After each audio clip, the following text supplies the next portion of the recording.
बच्चा अगर क्लास के अंदर टॉप करता है तो किताब सेम है, टीचर सेम है, क्वेश्चन पेपर सेम है, स्कूल एनवायरनमेंट सेम है, लेकिन उसके बावजूद भी अगर वो क्लास में टॉप कर रहा है तो उसकी कुछ सफल आदतें उसने पाली हैं। वो तब पढ़ रहा है जब बाकी बच्चे पढ़ रहे हैं, वो तब भी पढ़ रहा है जब बाकी बच्चे खेल रहे हैं। ये डिफरेंस उसको बाकियों से अलग लेकर जाता है।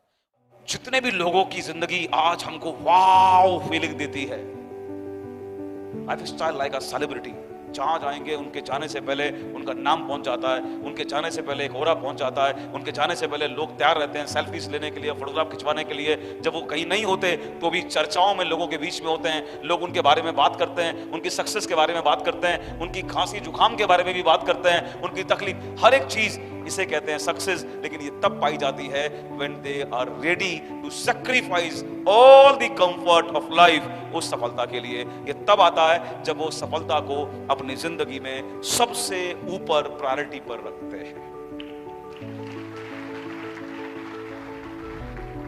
सो मैं कई बार जब कोई ट्रेनिंग बनाता हूं, सोचता हूं, तो मैं अपने आप पर भी अध्ययन मारता हूं, राइट, कि मैंने ऐसा कब कब क्या क्या क्या क्या क्या क्या कैसे किया। आई रिमेंबर कि मुझे कभी ऐसा मेरी जिंदगी में कभी by the grace of God कभी ऐसा दिन नहीं आया, कभी, जो मैं कभी डिप्रेशन में गया हूं इसलिए कि यार सफलता नहीं मिल रही, कोई सुन नहीं रहा, नेटवर्क बन नहीं रहा, अब मैं क्या करूं, खोपड़ी काम नहीं कर रही। ऐसा कभी पिछले 21 सालों में एक सिंगल डे मेरी जिंदगी में नहीं आया। क्यों नहीं आया? Because I was ready। मुझे पता था सफलता का सिंपल फार्मूला है, लक्ष्य तुम्हारे पास में है, तुम्हारे पास तुम्हारी कमिटमेंट है, रास्ते के लिए तुम अगर मेंटली तैयार हो, रास्ते तुम्हारे पास बनेंगे, तुम्हें चलना है, लगातार उस काम को करना है। तकलीफ तब आती है, चैलेंज तब आता है भाई जब वो पे करने के लिए तुम तैयार नहीं। तो जिंदगी के अंदर जितने भी आज सेलिब्रिटीज हैं, उन्होंने अपने प्रोफेशन को सबसे ऊपर बनाया है, अपने प्रोफेशन से उनकी पहचान बनी है, अपने काम से उनकी पहचान बनी है, अपने काम से उन्होंने पैसा बनाया है, अपने काम से उन्होंने शोहरत कमाई है। सचिन तेंदुलकर के पिता का नाम शायद तुम्हें पता हो, कारण फिर भी वही है, लेकिन उसके दादा का, ताऊ का, चाचा का, मामा का, नाना का नाम तुम में से किसी को भी पता नहीं होगा, उसके लिए तुम्हें गूगल मारना पड़ेगा। लेकिन सचिन ने जो पहचान बनाई है वो अपने प्रोफेशन के अंदर रहकर बनाई है। यस और नो? अमिताभ बच्चन ने जो पहचान बनाई है अपने प्रोफेशन के अंदर रहकर बनाई है। यस और नो? अभी एक नया नाम सामने आया है, पूरा दुनिया उसको जान गई एक दिन में, मिनटों में। 100 करोड़ भारतीयों ने एक नया नाम, सितारे की तरह चमकता हुआ एक नया नाम लोगों की जुबान पर आ गया। क्या नाम था वो? कुछ 5-7 सेकंड का खेल था। उस 5-7 सेकंड के अंदर फिर एक अरबपति, एक करोड़पति, एक सेलिब्रिटी का जन्म हो गया इस देश के अंदर, नीरज चोपड़ा। लेकिन कब, कैसे? क्योंकि नीरज चोपड़ा ने अपने खेल को अपने प्रोफेशन की तरह लिया था, खेल की तरह नहीं लिया था।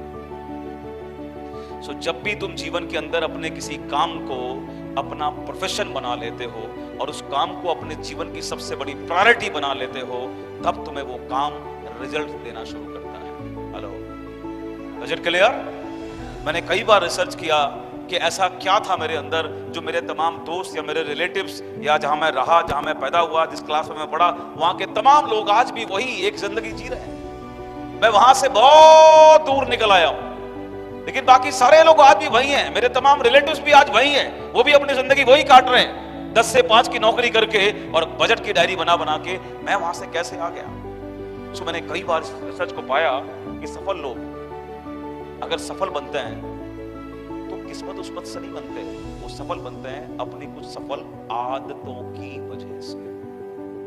हर काम में सफलता के लिए कुछ ऐसी आदतें पालनी पड़ती हैं, डेवलप करनी पड़ती हैं, जो कारण बनती हैं तुम्हारी सक्सेस का, जिसकी वजह से तुम सफल बनते हो। एक बच्चा अगर क्लास के अंदर टॉप करता है तो किताब सेम है, टीचर सेम है, क्वेश्चन पेपर सेम है, स्कूल एनवायरनमेंट सेम है, लेकिन उसके बावजूद भी अगर वो क्लास में टॉप कर रहा है तो उसकी कुछ सफल आदतें उसने पाली हैं। वो तब पढ़ रहा है जब बाकी बच्चे पढ़ रहे हैं, वो तब भी पढ़ रहा है जब बाकी बच्चे खेल रहे हैं। ये डिफरेंस उसको बाकियों से अलग लेकर जाता है। वो तब भी पढ़ रहा है जब बाकी बच्चे टीवी देख रहे हैं, वो तब भी पढ़ रहा है जब बाकी बच्चे आलस्य कर रहे हैं, वो तब भी पढ़ रहा है जब बाकी पढ़ रहे हैं, वो तब भी पढ़ रहा है जब बाकी नहीं पढ़ रहे हैं। उसकी ये आदत उसको बाकियों से अलग करती है। बाकी कोई स्पेशलिटी थोड़ी है, जो फर्स्ट आ रहा है वो फर्स्ट किस्मत से नहीं आ रहा, उसकी आदतों की वजह से आ रहा है। जिंदगी के अंदर कोई इंसान जहां बनता है, जहां पहुंचता है, जिस आयाम को छूता है, वो उसकी आदतों के कारण होता है। और अगर वो नहीं छूता तो भी उसके पीछे उसकी कुछ आदतें जिम्मेदार होती हैं। अगर तुमने अपने अंदर सफल आदतें डाल ली तो एक दिन दुनिया तुम्हारी चर्चाएं शुरू कर देगी। Nobody can stop that.